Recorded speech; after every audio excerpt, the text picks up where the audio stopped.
കോഴിക്കോട് നിന്നാണ് ഉള്ളിയേരിയിലെ ജനവാസ മേഖലയിൽ കടുവ ഇറങ്ങിയതായി സംശയം. ഉള്ളിയേരി പെട്രോൾ പമ്പിന് സമീപത്തുള്ള വീട്ടിലെ സിസിടിവിയിലാണ് കടുവയെന്ന് തോന്നിക്കുന്ന ഒരു മൃഗത്തിന്റെ ദൃശ്യം പതിഞ്ഞിരിക്കുന്നത്. രാജേഷ് കോയിക്കലാണ് വിവരങ്ങളുമായി ചേരുന്നത്. രാജേഷ്, ഒരു സിസിടിവി ദൃശ്യമാണ് മുന്നിലുള്ളത്. എന്താണ് നാട്ടുകാരുടെ ആശങ്ക? രജനി, അത്തോളി, ഉള്ളിയേരി ഗ്രാമപഞ്ചായത്തുകളിലാണ് കടുവ ഇറങ്ങിയതായി സംശയിക്കുന്നത്. ഞായറാഴ്ച വൈകിട്ട് അത്തോളി പഞ്ചായത്തിലെ വേളൂരിൽ കടുവയെ കണ്ടതായി ഒരു വീട്ടമ്മ പറഞ്ഞിരുന്നു.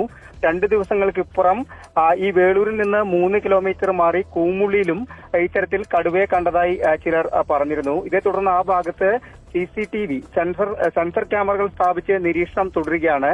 ഇതിനിടയിലാണ് ഈ കൂമുള്ളിൽ നിന്ന് 2 കിലോമീറ്റർ മാറി ഉള്ളിയേരിയിൽ ഇപ്പോൾ കടുവയുടേതെന്ന് തോന്നിക്കുന്ന ഒരു ജീവിയെ കണ്ടതായി നാട്ടുകാർ പറയുന്നത്. അതായത് പെട്രോൾ പമ്പിന് സമീപം താമസിക്കുന്ന താറോൾ റോഡ് ഹൈദറുടെ വീട്ടിലെ CCTVയിലാണ് ഈ ദൃശ്യങ്ങൾ പതിഞ്ഞത്. ഹൈദർ ഗൾഫിലാണ്. അദ്ദേഹം അവിടെ നിന്ന് മൊബൈൽ പരിശോധിച്ചപ്പോഴാണ് ഇത്തരത്തിലുള്ള ദൃശ്യം കണ്ടത്. തുടർന്ന് വീട്ടുകാരെ അറിയിക്കുകയും ചെയ്തു. നിലവിൽ വനപാലകരും RRT സംഘവും പോലീസും സ്ഥലത്തെത്തി പരിശോധന നടത്തിയിരുന്നു. എന്നാൽ കടുവയുടേതെന്ന് തോന്നിക്കുന്ന യാതൊരുവിധ കാൽപ്പാടുകളോ മറ്റൊന്നും അവിടെ കണ്ടെത്തിയിട്ടില്ല.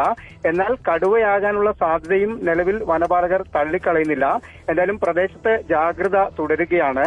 നേരത്തെ ഈ കൂമുള്ളിയിലും ഇത്തരത്തിലുള്ള സെൻസർ ക്യാമറകൾ സ്ഥാപിച്ചെങ്കിലും അവിടെയും ആ ക്യാമറയിൽ കടുവയുടെ ദൃശ്യങ്ങൾ പതിഞ്ഞിരുന്നില്ല.